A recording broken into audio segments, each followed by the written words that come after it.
Hi welcome to యోగ సూత్ర.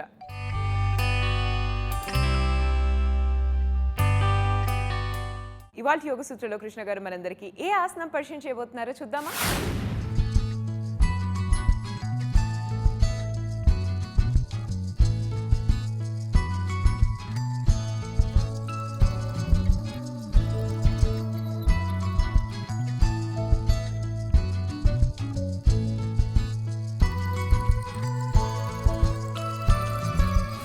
నమస్తే. ఈరోజు యోగా సూత్రాలో చేసే ఆసనం పేరు పృష్ఠహస్త పవిత్రాసనము. పవిత్రాసనము ఒక బ్యాలెన్స్ చేసే పాస్చర్. పవిత్రాసనము మన నడుము కండరాలకు, కాళ్ళ కండరాలకి చాలా దృఢత్వాన్ని, పాటుత్వాన్ని తీసుకొస్తుంది. ఇలాంటి మంచి ఆసనము మనము బ్లాక్ ద్వారా చేయబోతున్నాము. ఈ ఆసనము ఎన్నో విధాలుగా మనకు పనికి వస్తుంది. ముందుగా మనము వార్మప్ చేసి దాని తర్వాత మనము ఆసనంలో వెళ్ళాలి. ఈ ఆసనం చేయాలంటే మన నడుము కండరాలు చాలా ఫ్లెక్సిబుల్గా ఉండాలి. కాబట్టి మనము పడుకొని దాని తర్వాత కొద్దిగా వార్మప్ చేసి అప్పుడు మనము ఈ ఆసనంలో వెళ్దాము. వీపుపై పడుకుందాము. ఇలా వీపుపై పడుకొని మోకాలని ఫోల్డ్ చేసి పెట్టండి. చేతులని ఇలా పొట్టపై పెట్టేసి కొద్దిగా శ్వాస తీసుకొని శ్వాసని వదలండి.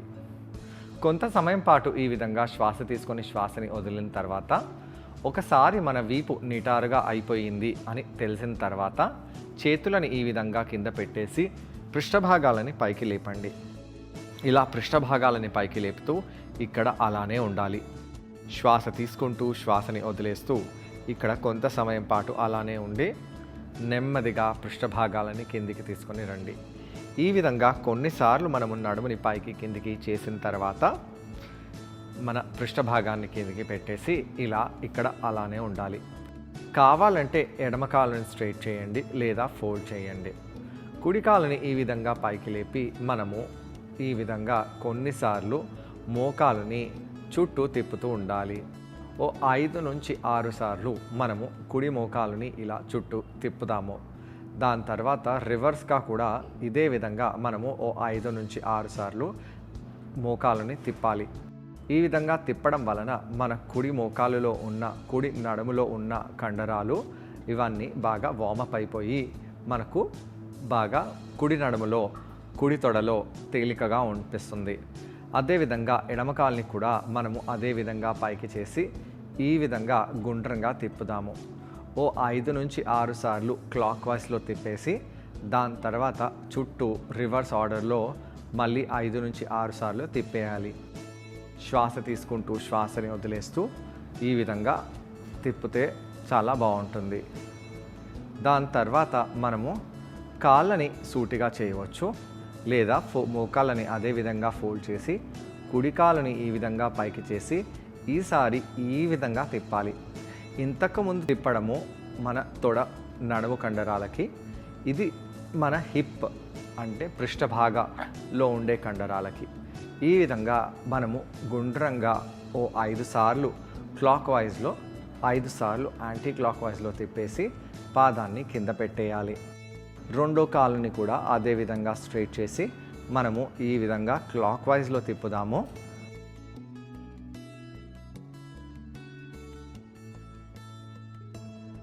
దాని తర్వాత యాంటీ క్లాక్ వైజ్లో కూడా తిప్పేసేయాలి.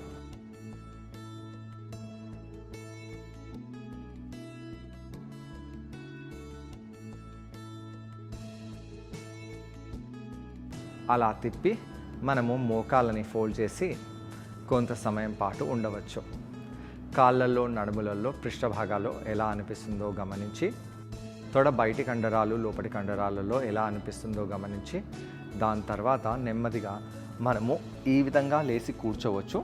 కానీ ఇలా లేవడం అందరితో సాధ్యం కాదు. కాబట్టి ఒక సైడ్ లేచి నిలబడితే చాలా బాగుంటుంది. ఇప్పుడు చేతులని ఈ విధంగా ముందుకు తెచ్చి వెనకాల వైపు చేయండి. కొన్నిసార్లు ఈ విధంగా చేతులని ముందుకు తీసుకొని రావడము, వెనకాలకి తీసుకొని వెళ్ళడము చేయవచ్చు. ఇలా చేయడం వలన ఆ భుజ కండరాలలో మనకు స్ట్రెచ్ చాలా బాగా అనిపిస్తుంది. శ్వాస తీసుకుంటూ శ్వాసని వదిలేస్తూ కొన్నిసార్లు ఈ విధంగా మన భుజాలలో ఎలా అనిపిస్తుందో గమనిస్తూ మనము ఈ విధంగా ముందుకు వెనకాలకి చేయాలి.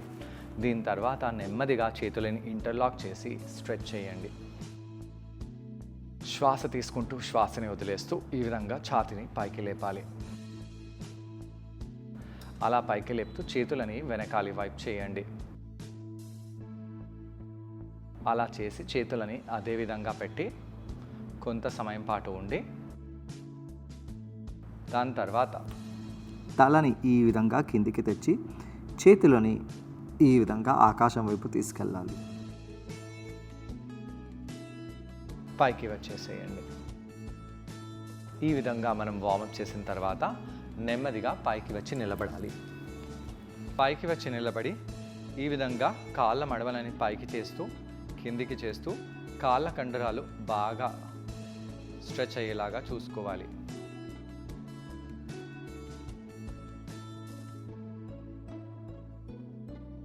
దీని తర్వాత మనము ఒక బిందుపై ధ్యానాన్ని కేంద్రీకరించి ఈ విధంగా కుడి మోకాల్ని పైకి లేపాలి. ఇక్కడ కుడి కాళ్ళ వేలు కింది వైపు ఉండవచ్చు. ఇలా బ్యాలెన్స్ చేస్తూ ఇక్కడ అలానే ఉండండి.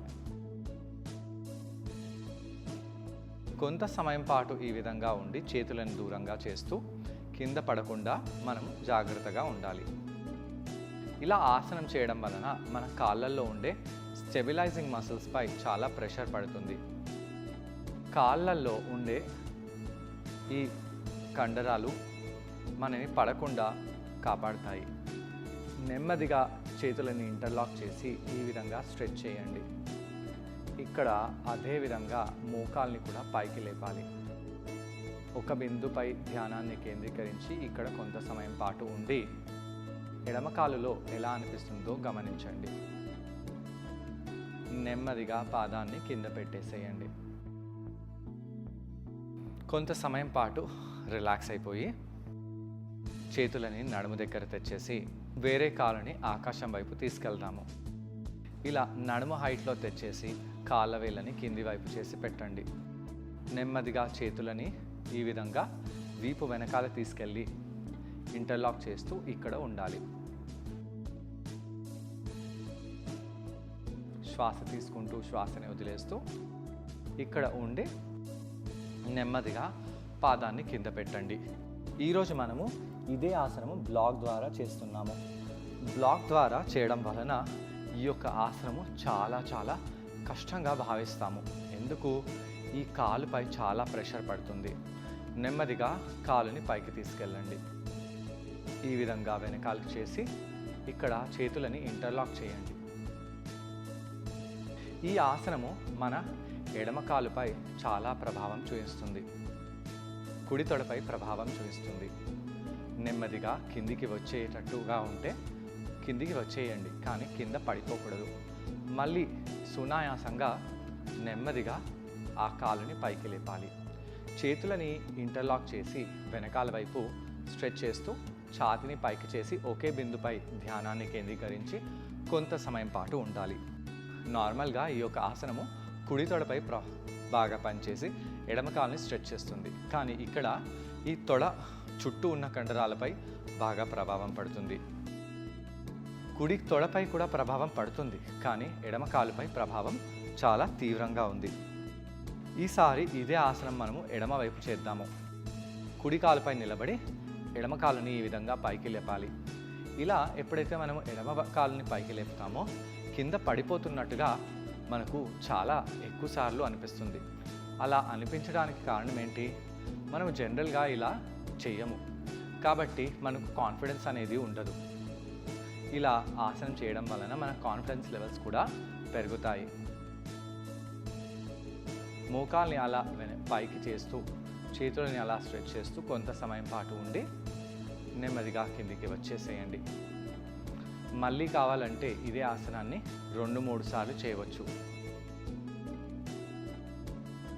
కాళ్ళ కండరాలపై ఎలాంటి ప్రభావం పడుతుందో గమనిస్తూ కొంత సమయం పాటు ఉండి నెమ్మదిగా పాదాన్ని కిందికి తెచ్చేయాలి. ఈ ఆసనం చేయడం వలన ఈ తొడ కండరాలలో చుట్టూ ఉండే కండరాలపై చాలా ప్రభావం పడుతుంది. అలానే భుజాలపై కూడా ప్రభావం బాగా చూపిస్తుంది. ఈ ఆసనం చేసిన తర్వాత మనము కావాలంటే నెమ్మదిగా ఈ విధంగా పూర్ణ ఉత్తానాసనంలో వెళ్ళవచ్చు. ఇక్కడ మోకాలని కొద్దిగా బెండ్ చేసి తలని రిలాక్స్ చేస్తూ ఈ విధంగా కౌంటర్ ఆసనం చేయవచ్చు. ఈ ఫార్వర్డ్ బెండ్ ఆసనము మన కాళ్ళ కండరాలకి, నడుముకి, షోల్డర్స్కి చాలా రిలాక్సేషన్ అనేది తీసుకొస్తుంది. ఇలా కొంత సమయం పాటు ఉండి దాని తర్వాత మనము ఈ కౌంటర్ ఆసనం నుంచి వేరే ఆసనానికి వెళ్ళిపోవచ్చు. ఈ ఆసనాన్ని ట్రై చేయడానికి కృష్ణ గారితో పాటు నేను కూడా జాయిన్ అవబోతున్నాను. నన్ను కృష్ణ గారిని చూసి ఈ ఆసనాన్ని మీరు కూడా ట్రై చేయండి. నమస్తే.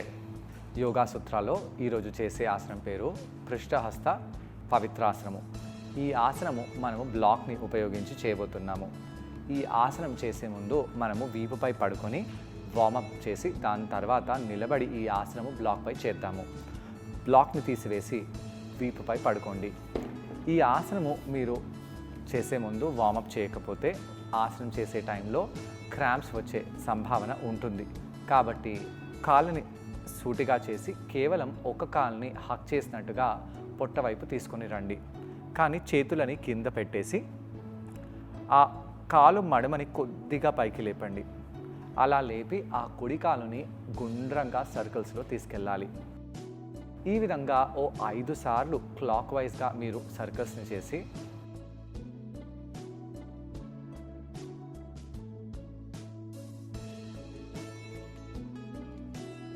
యాంటీ క్లాక్ వైజ్గా కూడా మీరు సర్కిల్స్ని చేయాలి.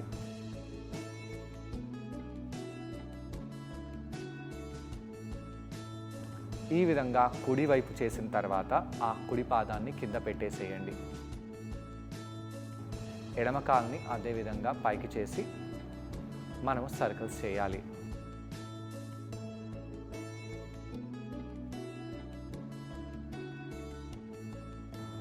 ఈ డైరెక్షన్లో 5 సర్కిల్స్ చేసి రివర్స్ డైరెక్షన్లో 5 సర్కిల్స్ చేయాలి.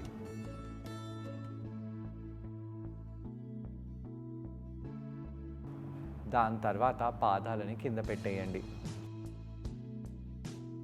ఇప్పుడు కుడి కాలుని పైకి చేసి ఇప్పుడు మనము గుండ్రంగా ఈ యొక్క కాలుని సర్కిల్స్లో తీసుకెళ్ళాలి. కుడివైపు ఎక్కువగా తీసుకెళ్ళండి, ఎడమవైపు తీసుకొని రాకూడదు. ఈ విధంగా 5 సార్లు మీరు సర్కిల్స్ చేసిన తర్వాత రివర్స్గా కూడా చేయండి. కాళ్ళని సర్కిల్స్లో చేయడం వలన మన కాళ్ళ కండరాలలో రక్త ప్రసరణ బాగా జరుగుతుంది. అక్కడ ఉండే కండరాలు ఫ్రీగా అవుతున్నాయి. అలానే తొడ, నడుము, పృష్ఠభాగంలో కండరాలు కూడా బాగా వార్మప్ అయిపోతున్నాయి. రెండో కాల్ని కూడా అదే విధంగా పైకి చేసి సర్కిల్స్లో తీసుకెళ్ళాలి.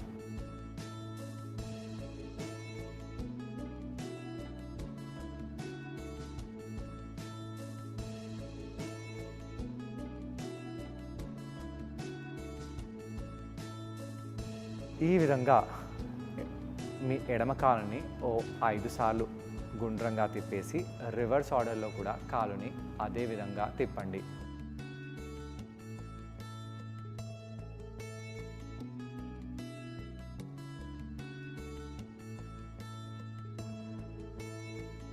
దాని తర్వాత మీరు 2 కాళ్ళని సూటిగా చేసి పెట్టండి. ఇప్పుడు నెమ్మదిగా పైకి వచ్చి కూర్చోండి. 2 చేతులని ముందుకు వెనకాలకి చేస్తూ ఈ భుజాలలో ఎలా అనిపిస్తుందో గమనిస్తూ ఉండాలి.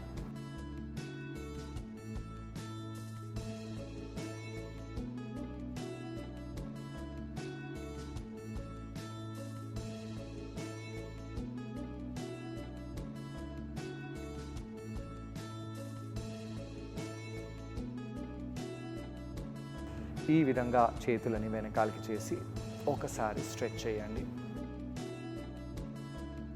దాని తర్వాత పైకి వచ్చి నిలబడండి.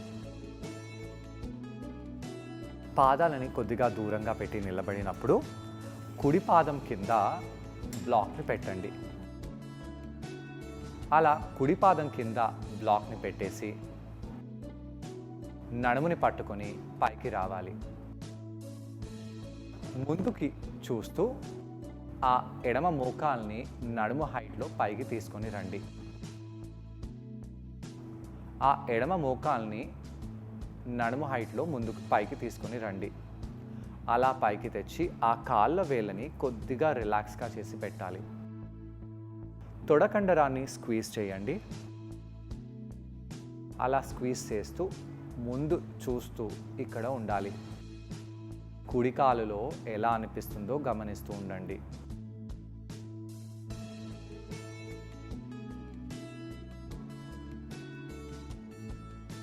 ఇప్పుడు పృష్ఠహస్త నెమ్మదిగా చేతులని వెనకాలకి తీసుకెళ్ళండి. అలా తీసుకెళ్ళి బంధించండి. బంధించి ఛాతిని పైకి చేస్తూ ఇక్కడ ఒక బిందుపై కాన్సన్ట్రేట్ చేస్తూ అలానే ఉండాలి. కుడి తొడలో స్ట్రెచ్ బాగా పడుతుంది. ఎడమ తొడలో కాంట్రాక్ట్ అయ్యి అక్కడ కూడా మనకు ఈ యొక్క ఆసనము ఎలా ప్రభావం పడుతుందో తెలిసి వస్తుంది.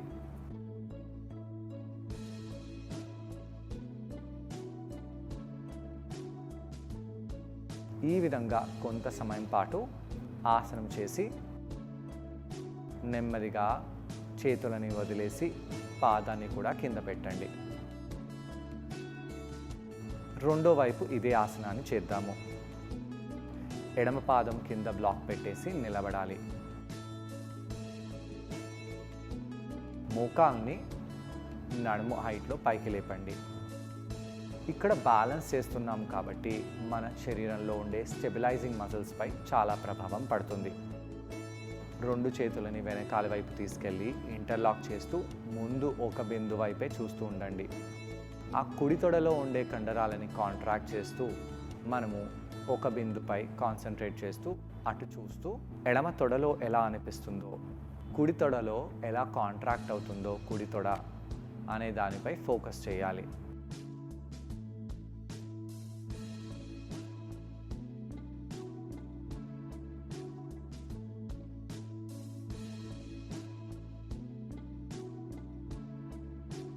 శ్వాస తీసుకుంటూ శ్వాసని వదిలేస్తూ ఇక్కడ కొంత సమయం పాటు ఉండండి.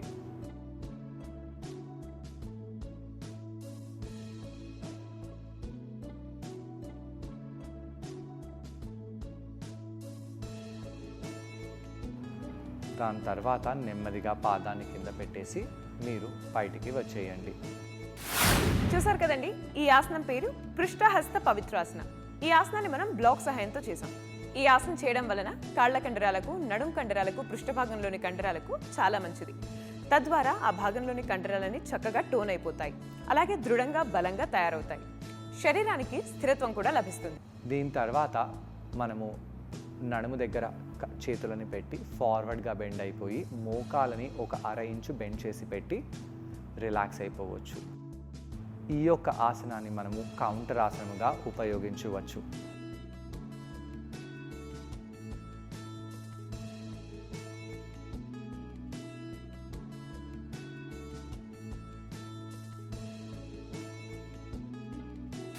ఇలా కౌంటర్ చేయడం వలన కాళ్ళు, నడుం భాగం అలాగే పృష్ఠ భాగంలోని కండరాలు బాగా స్ట్రెచ్ రిలాక్స్ అయిపోతాయి.